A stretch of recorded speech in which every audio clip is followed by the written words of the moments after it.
नमस्कार दोस्तों, मैं आज आपको बताने वाला हूँ कि जो किडनी फेलियर होता है या जो किडनी खराब होती है, उसके शुरुआती जो लक्षण होते हैं वो क्या-क्या होते हैं। सबसे पहला, अगर आपको अचानक से जो यूरिन की मात्रा है या यूरिन आउटपुट जिसे कहते हैं, वो बहुत ही ज़्यादा या बहुत ही कम हो जाए, तो उस कंडीशन में एक तरीके से हम किडनी के टेस्ट कराने की कोशिश करते हैं या फिर देखने की कोशिश करते हैं कि वजह क्या है।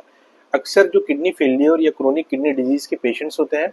उनमें अचानक से ही जो यूरिन आउटपुट होता है या पेशाब की जो मात्रा होती है वो बहुत कम हो जाती है या कभी कभी बहुत ज़्यादा भी हो जाती है। ऐसी कंडीशन में पेशाब के कुछ टेस्ट होते हैं तथा खून के कुछ टेस्ट होते हैं, उन सारे टेस्ट को कराना आवश्यक है, जिससे कि हम ये जान पाएँ कि आखिर किडनी में कौन सा ऐसा बदलाव आ गया है जिसकी वजह से ये सारी दिक्कतें पैदा हो रही हैं। दूसरा, अचानक से वजन का बहुत ज़्यादा बढ़ जाना, यानी कि अगर आप नॉर्मल लाइफ जी रहे हैं, आपको लेकिन साथ ही साथ बीपी या शुगर की समस्या है, उसके साथ चलते चलते अगर अचानक से आपका वजन बहुत ही ज़्यादा बढ़ता जा रहा है या ऐसा लग रहा है कि खाल के नीचे कुछ पानी टाइप का इकट्ठा हो रहा है या फिर खाल बहुत मोटी हो जा रही है, ऐसी कंडीशन में भी हम लोग सस्पेक्ट करते हैं कि किडनी फेल होने की संभावना इस मरीज में ज़्यादा है। तीसरा, पेशाब का रंग। पेशाब का रंग या तो बहुत ज़्यादा गाढ़ा हो जाए, मटमैला हो जाए या रेडिश आने लगे, या फिर बिल्कुल से क्लियर, बिल्कुल जैसे आरओ का पानी निकलता है उस टाइप में बिल्कुल क्लियर हो जाए। वैसी कंडीशन में भी हम पेशाब और खून के कुछ टेस्ट कराते हैं, जिसमें ये देखना पड़ता है कहीं ऐसा तो नहीं कि किडनी फेल्योर की ओर जा रही है। क्योंकि जो किडनी फेल्योर होता है वो दो प्रकार का होता है। Number one, acute kidney injury या एक्यूट किडनी फेल्योर। यह जो होता है वो 3 महीने या उससे कम के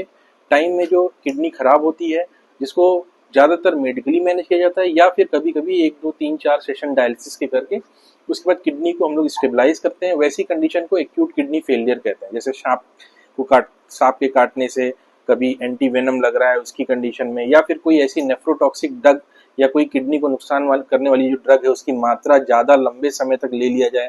ऐसी कंडीशन में पेशेंट की जो किडनी होती है वो एक्यूट किडनी फेलियर में जाती है। इसमें रिकवरी के चांसेस अच्छे होते हैं अगर सही समय पे इलाज मिल जाए, सही इलाज मिल जाए या कभी कभी 1 2 डायलिसिस करा लिया जाए, तो वैसी कंडीशन में रिकवरी के चांसेस अच्छे रहते हैं और किडनी दोबारा सामान्य हो सकती है। दूसरा जो टाइप होता है वो क्रोनिक किडनी फेल्योर, यानी कि जो किडनी फेल्योर 3 महीने या 6 महीने से लगातार किडनी खराब है, क्रेटिनिन बढ़ता जा रहा है, वैसी कंडीशन को कहते हैं क्रोनिक किडनी फेल्योर। ऐसी कंडीशन में दवाओं का रोल बस इतना रहता है कि हम उससे किडनी का जो क्रेटिनिन लेवल है वो जो बढ़ रहा है उसको स्टेबलाइज कर दें या फिर धीमी गति से बढ़ने दें। लेकिन समय के साथ साथ जैसे जैसे किडनी और डैमेज होती जाएगी, अगर उसका कोई ऐसा कारण नहीं है जिसका इलाज संभव नहीं है, तो ऐसी कंडीशन में पेशेंट को डायलिसिस भी कराना पड़ सकता है या फिर किडनी ट्रांसप्लांट भी करवा सकते हैं। तो और साथ ही साथ अगर सुबह उठने पे या दिन भर आंख के नीचे